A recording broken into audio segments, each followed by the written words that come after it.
നമ്മുടെ ഓപ്പറേഷൻ സിന്ദൂറിൻ്റെ സമയത്ത് കുറച്ച് മിസൈലുകളുടെ പേര് നമ്മൾ പരിചയിച്ചിരുന്നു. ആകാശ് മിസൈൽ, ബ്രഹ്മോസ് മിസൈൽ, പിന്നെ നമ്മൾ പിന്നീട് കേട്ടത് അഗ്നി മിസൈൽ പരിഷ്കരിക്കുന്നു എന്നൊക്കെ. ഇപ്പോൾ അസ്ത്രയെക്കുറിച്ചൊക്കെ കേൾക്കുന്നു. എന്താണ് സംഭവം? അതായത് അസ്ത്ര എന്ന് പറയുന്ന ഇന്ത്യയുടെ മിസൈൽ, അതായത് DRDO വികസിപ്പിച്ചെടുത്ത ഒരു മിസൈലാണ്. Beyond visual range air to air missile എന്നുള്ളതാണ് BVRAAM. അതാണ് അസ്ത്ര മിസൈൽ.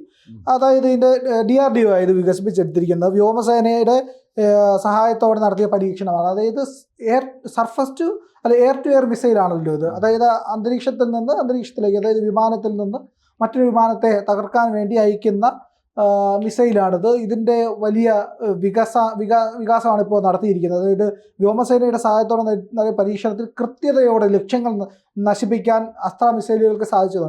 നമ്മുടെ മിസൈലുകളുടെ കരുത്ത് കൂട്ടുന്നത് എങ്ങനെയാണെന്നറിയാമോ? അതായത് ദൂരം വർദ്ധിപ്പിക്കുന്നത് മാത്രമല്ല, ഇല്ലെങ്കിൽ ഇതിൻ്റെ പ്രഹരശേഷി വർദ്ധിപ്പിക്കുന്നത് മാത്രമല്ല, ആക്യുറസി എന്ന് പറയുന്ന കാര്യമുണ്ട്. പ്രിസിഷൻ സ്ട്രൈക്ക്, അതിലേക്ക് മിസൈലുകളുടെ വ്യാപകമായി മിസൈൽ അയച്ച് അത് ചെന്ന് വീണ് പൊട്ടുന്ന പരിപാടിയിലല്ല, എവിടെയാണ് അടിക്കേണ്ടത്. കഴിഞ്ഞ ദിവസം നമ്മൾ കണ്ടതല്ലേ, ഈ ഇറാൻ്റെ പ്രസിഡന്റിനെ ഇസ്രായേൽ വധിക്കാൻ ശ്രമിച്ചതെന്ന് പറഞ്ഞു കഴിഞ്ഞാൽ അയാൾ താമസിക്കുന്ന ബിൽഡിങ്ങിൻ്റെ 4 പാട് മിസൈൽ അയച്ചു. അപ്പോൾ അവിടുത്തെ വാതിലുകളെല്ലാം തകരും, ബിൽഡിംഗ് തകർന്നു വീണിട്ട് ശ്വാസം മുട്ടി മരിക്കും.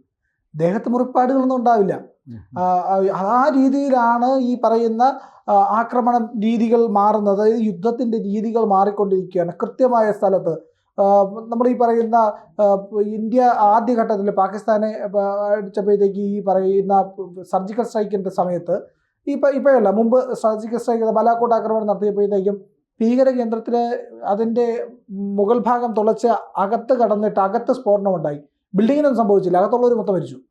ഈ പറയുന്ന ബിൽഡിങ്ങിനൊന്നും സംഭവിക്കാത്ത രീതിയിലാണ് ആക്രമണം നടത്തിയത്. കൃത്യമായി തുളച്ചു കയറി അകത്ത് ചെന്ന് സ്ഫോടനം നടത്തുന്ന രീതിയിലേക്കൊക്കെ മിസൈലുകളുടെ വികാസം മാറിക്കൊണ്ടിരിക്കുകയാണ്. അപ്പോൾ അസ്ത്ര മിസൈലിൻ്റെ പ്രത്യേകത എന്ന് പറഞ്ഞാൽ പ്രിസിഷൻ സ്ട്രൈക്കാണ്. കൃത്യമായ പോയിന്റിൽ ചെന്ന് പതിക്കാനുള്ള ശേഷിയുണ്ട്. സുഖോയ് MK-1 സമാനമായ പ്ലാറ്റ്ഫോമിൽ നിന്നാണ് അസ്ത്രയുടെ വിക്ഷേപം നടത്തിയത്.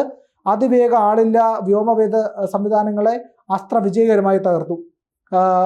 ലക്ഷ്യങ്ങളെ ട്രാക്ക് ചെയ്യുന്നതിനും എതിരിടുന്നതിനും തദ്ദേശീയമായി വികസിപ്പിച്ച റേഡിയോ ഫ്രീക്വൻസി ഉണ്ട്, RF എന്ന് പറയും. അത് RF-ഉം സ്പീക്കറും അസ്ത്രയിൽ ഘടിപ്പിച്ചിട്ടുണ്ട്. ഈ പറയുന്ന റേഡിയോ ഫ്രീക്വൻസിയെ കണ്ടെത്തി തകർക്കാൻ കഴിയുന്ന ശേഷിയും ഈ സംവിധാനത്തിനുണ്ട്.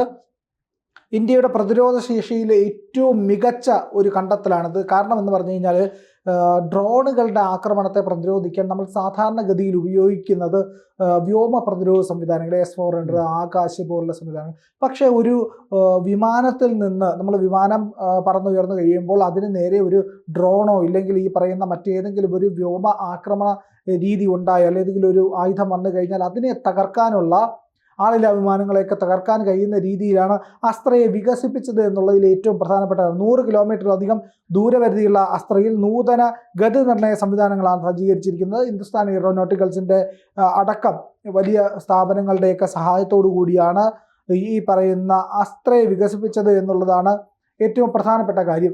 അപ്പം നമ്മളുടെ വ്യോമ പ്രതിരോധ രംഗത്തേക്ക് കൂടി ഇത് ഒരു മുതൽക്കൂട്ടാണ് എന്നുള്ളതാണ് ഏറ്റവും പ്രധാനമായിട്ട് നമുക്ക് ചൂണ്ടിക്കാണിക്കാൻ കഴിയുന്നത്. എങ്ങനെയാണ് നമ്മൾ ഈ പറയുന്ന ഓപ്പറേഷൻ സിന്ദൂറിൻ്റെ സമയത്ത് കൃത്യമായ രീതിയിൽ ശത്രുവിൻ്റെ ആക്രമണത്തെ എതിർത്ത് തോൽപ്പിച്ചത് എന്നുള്ളത് നമുക്കറിയാമല്ലോ. ആ ഒരു ഘട്ടം കൂടി, ആ ഒരു സമയം കൂടി നമ്മളൊന്ന് കണക്കാക്കി മുന്നോട്ട് നോക്കണം. അതായത് ഇനിയുള്ള കാലഘട്ടത്തിൻ്റെ വാർഫെയർ മൊത്തം മാറിയിരിക്കുന്നു. അതായത് മിസൈൽ ആക്രമണങ്ങൾ, ഈ പറയുന്ന വ്യോമ ആക്രമണങ്ങൾ, ഈ രീതിയിൽ ഡ്രോണുകളൊക്കെ ആയിട്ട് മാറുന്നു. അങ്ങനെ മാറുമ്പോൾ ഈ ലേസർ ആക്രമണങ്ങൾ, അപ്പോൾ അതിനെയൊക്കെ പ്രതിരോധിക്കാൻ കഴിയുന്ന ഒരു പ്രതിരോധ സംവിധാനം സൃഷ്ടിക്കുക എന്നുള്ളതാണ് ഇന്ത്യ ഏറ്റവും കൂടുതൽ ഇപ്പോൾ ശ്രദ്ധ കൊടുക്കുന്നത്.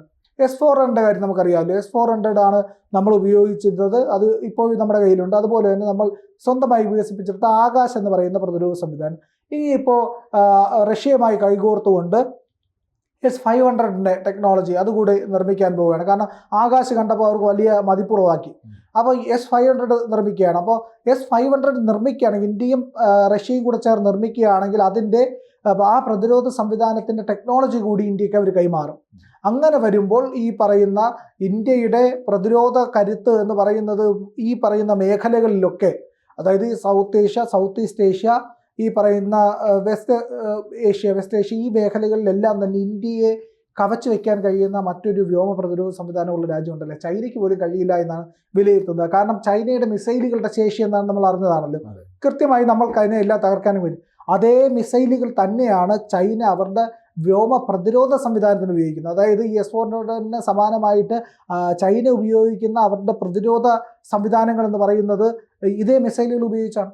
അപ്പോൾ അതിൻ്റെ ശേഷിയും അതിൻ്റെ ഈ പറയുന്ന മിസൈൽ ആക്രമണം തകർക്കാനുള്ള കരുത്തുമൊക്കെ തുലവും കുറവാണ് എന്നാണ് ഇപ്പോൾ വിലയിരുത്തപ്പെടുന്നത്.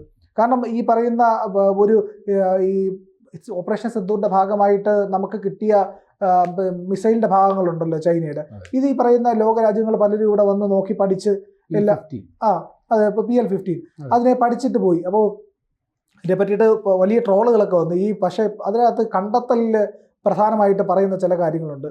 ചൈന ഒരു ആയുധ നിർമ്മാണത്തിൽ വലിയ നേട്ടമൊന്നും ഉണ്ടാക്കിയ രാജ്യമല്ല. അവരുടെ ടെക്നോളജിയൊക്കെ ഉണ്ട് കയ്യിൽ, പക്ഷേ ഈ ടെക്നോളജിയൊന്നും ഫലപ്രദമായിട്ട് ഉപയോഗിച്ച് വികസിപ്പിച്ചെടുക്കാനൊന്നും അവർക്ക് കഴിയാറില്ല എന്നാണ് പറയുന്നത്. ഈ പറയുന്ന ഡ്യൂപ്ലിക്കേറ്റ് സാധനങ്ങൾ ഉണ്ടാക്കി അവരുടെ ടെക്നോളജി ആ രീതിയിലേക്ക് തലതിരിഞ്ഞു പോയി എന്നൊരു കളിയാക്കൽ കൂടി ഈ ലോകരാജ്യങ്ങൾക്കിടയിലുണ്ട്. ഇതാണോ മിസൈലെന്ന് അതിശയിച്ചു അത്ര ഈ പറയുന്ന പാശ്ചാത്യ രാജ്യങ്ങൾ. കാരണം ഫ്രാൻസും ജർമ്മനിയും ഈ പറയുന്ന അമേരിക്കയും UK ഒക്കെ ഉപയോഗിക്കുന്ന അതിഗംഭീരമായിട്ടുള്ള മിസൈലുകളും സംവിധാനങ്ങളും ആയുധങ്ങളും ഒക്കെ ഉണ്ടല്ലോ, അതിൻ്റെ ഒന്നും 7 അയലത്ത് വരാനുള്ള ശേഷിയില്ല. അപ്പോൾ ചൈന എന്ന് പറയുന്ന ഒരു ഊതി വീർപ്പിച്ച ബലൂണാണ്.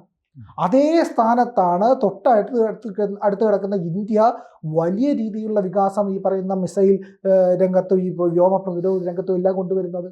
അതുകൊണ്ട് തന്നെ ചൈനയ്ക്ക് ഈ പറയുന്ന അസ്ത്ര മിസൈല് പരീക്ഷിച്ചു എന്നറിഞ്ഞതോടുകൂടി ചൈനയ്ക്ക് വലിയ ആശങ്ക ഉണ്ടായിരിക്കുന്നു എന്നാണ് പറയുന്നത്. അതായത് ഇന്ത്യയുടെ എല്ലാ ഘട്ടത്തിൽ നിന്ന് എല്ലാ രീതിയിലുമുള്ള ആക്രമണത്തിനുള്ള കരുത്ത് ഇന്ത്യ നേടിക്കഴിഞ്ഞു. ഈ പറയുന്ന സബ്മറൈനിൽ നിന്നായാലും ശരി തന്നെ, ഷിപ്പിൽ നിന്നായാലും ശരി തന്നെ, വിമാനത്തിൽ നിന്നായാലും കരയിൽ നിന്നായാലും ഒക്കെ ബ്രഹ്മോസ് അടക്കമുള്ള മിസൈലുകളുണ്ട്. ഈ മിസൈലുകൾ കൊണ്ട് കടുത്ത ആക്രമണം നടത്താൻ കഴിയും. കിർണ ഹിൽസിൽ നടത്തിയ ആക്രമണങ്ങളുടെ കഥ എന്താണെന്ന് കൃത്യമായിട്ട് അറിയില്ല. അപ്പോൾ ഈ പറയുന്ന ചൈനയ്ക്ക് വലിയ ഭയമുണ്ട് ഇന്ത്യയുടെ ആയുധ വികാസത്തിൽ. അതിൽ ഏറ്റവും പുതിയ നാഴികക്കല്ലാണ് ഈ പറയുന്ന അസ്ത്ര എന്ന് പറയുന്ന മിസൈൽ. നമ്മുടെ പിനാക റോക്കറ്റ് സിസ്റ്റം ഉണ്ടല്ലോ, പിനാക റോക്കറ്റ് സിസ്റ്റം ചോദിച്ചുകൊണ്ട് വന്നത് നിരവധി രാജ്യങ്ങളാണ്. അതിൽ ഈ പറയുന്ന അറബ് രാജ്യങ്ങളുണ്ട്. ഫ്രാൻസ് ചോദിച്ചു നിങ്ങളുടെ പിനാക ഞങ്ങൾക്ക് തരാമോ? ഇന്ത്യയുമായിട്ട് കരാറിലേക്ക് പോവുകയാണ്. അധികം വൈകാതെ പിനാക റോക്കറ്റ് സിസ്റ്റത്തെ അവർക്ക് കൈമാറും. അപ്പോൾ ഇത്തരത്തിൽ ഇന്ത്യ നടത്തുന്ന ഒരു അസ്മി എന്ന് പറഞ്ഞൊരു ഹാൻഡ് ഗൺ, ഒരു സ്റ്റൺ ഗണ്ണിന് സമാനമായിട്ടുള്ള ഒരു ക്ലോസ് കോമ്പാക്റ്റിനൊക്കെ ഉപയോഗിക്കുന്ന ഒരു ഗൺ ഇന്ത്യ കണ്ടുപിടിച്ചു. അപ്പോൾ വലിയ തോതിൽ അതിനെ പറ്റിയിട്ട് അന്താരാഷ്ട്ര മാധ്യമങ്ങളെല്ലാം ചർച്ച ചെയ്തു. കാരണം ഇന്ന് ലോകത്ത് ഉണ്ടാക്കിയിട്ടുള്ള ഗണ്ണുകളുടെ അതേ നിലവാരത്തിൽ അല്ലെങ്കിൽ അതിനേക്കാൾ ഉയർന്ന നിലവാരത്തിലാണ് ഇന്ത്യ തദ്ദേശീയമായിട്ടുള്ള ഈ പറയുന്ന ഗണ്ണും നിർമ്മിച്ചിരിക്കുന്നത്.